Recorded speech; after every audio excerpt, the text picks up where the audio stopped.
So in our industrial vertical, for example, we'd say, predictive maintenance, right? You have to predict some, a maintenance issue or machine failing before it How long can I sweat it? How long can I sweat an asset, for example? Right, and there is a KPI associated to it. Were you able to predict it before? How early? How much of a loss did I have because of that plant going down, etc.?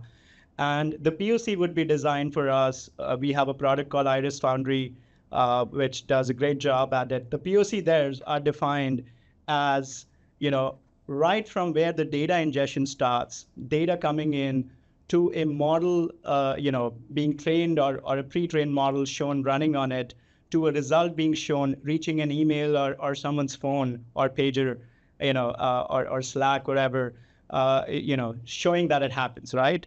And within a week, we would try to run it as a boot camp, showing this end to end.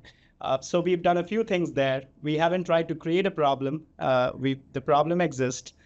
We've tried to show the entire life cycle of data ingestion to processing to model training to the model running and within a week's time. So I think with that kind of an approach, the customers would see the value of it much faster versus the other way of figuring out a problem for a solution and then figuring out the use cases around it.